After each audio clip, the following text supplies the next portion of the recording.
I'm Ron Bourgeault. I've been a member of the Appraisers Association since 1974. I am Sebastian Clark, and I'm on the board of directors for the Appraisers Association. Ron Bourgeault, part owner of Bourgeault who ran auctions and appraisals in Portsmouth, New Hampshire.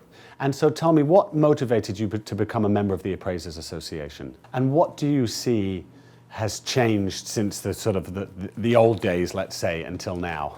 A lot. The old days, it was really a good old boys club. Appraisals were not as defined as they are today. We sort of did a lot of appraisals by the seat of our pants. There were times that we would appraise something that turned out like a highboy that turned out to have new legs that we really didn't spend the time to look at. And it really, things were not that valuable back then, or that type of thing, American furniture. So we really didn't spend that much time on appraisals. So when you joined in 1974, can you describe the framework of the Appraisers Association? Were there meetings? What was the level of involvement, and compared to now? It's very, very professional compared to what it was back then.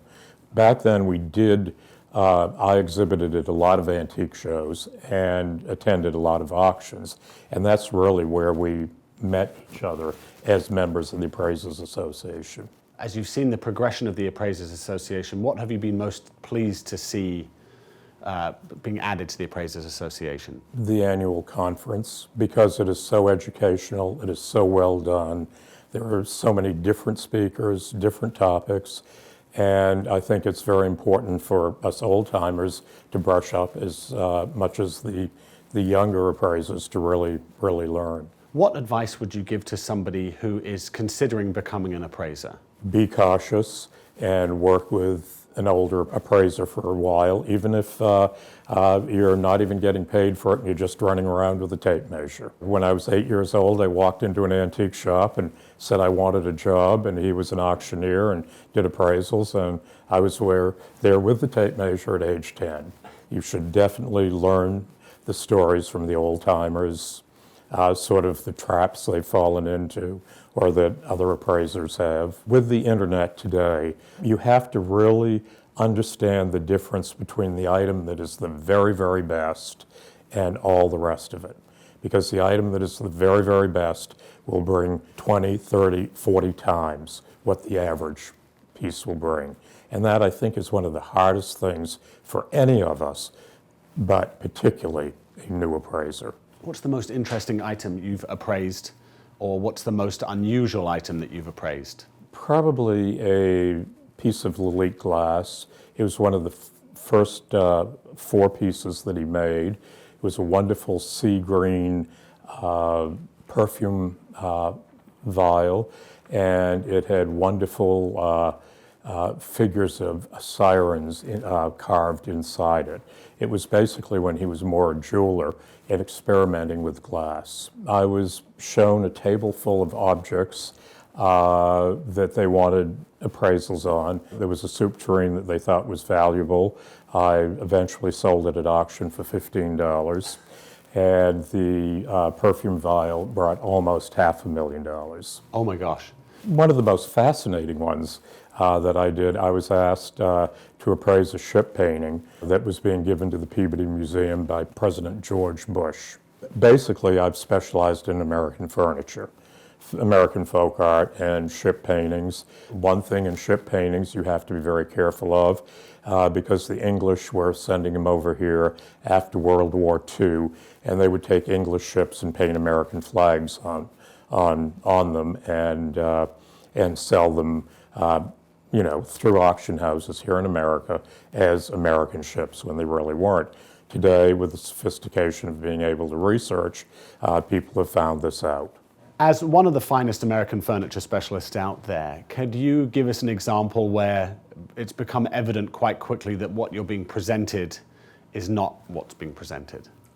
Well, probably the time that we run into this problem most is with highboys, or what are now called chests on frame. The highboy was a very romantic piece of furniture. In the colonial revival period, a lot of highboys were embellished. Tops from one were added to the bottoms of others. Sometimes the whole bottom would be made for a top. The carving would be added.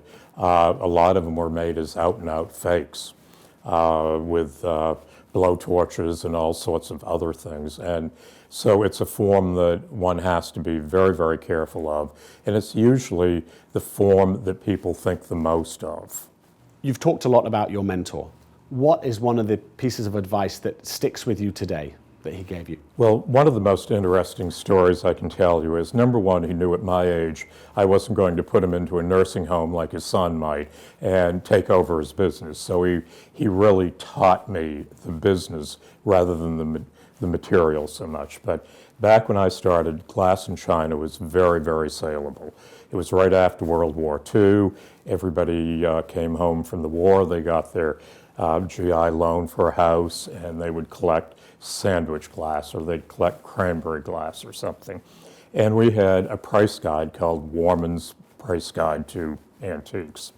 And I had studied it very carefully, and I could tell you every name of pattern glass and everything else and what was very, very saleable in sort of the glass and china market. We walked into a house, and he said, you know, you're so smart that you've learned so much about everything. So we're going to go into this house, and the lady's going to have a dining table, and she's going to have a china closet. And I'm going to let you pick out of the china closet what you think we would want to buy. So anyway, I picked out 4 New England pineapple goblets that were very saleable, made by Sandwich Glass. And I picked out a little rose tapestry creamer made by Royal Baruth, which was very saleable at that time. A few other things, but anyway. So the lady picked up one of the goblets, and she said, you know, I think I could use these when I move into the nursing home. I think they're sort of pretty, and they were my mother's. Then the little creamer she looked at, and she said, you know, I've been trying to find something to give to my granddaughter, and I think this would really be a nice thing to give to her. So we walk out of the house, and Mr. Weber said to me, well, how do you think you did? And I said, I was great. I picked out all the good stuff. He said, yes, but how much money are we going to make on the call? A lesson well learned.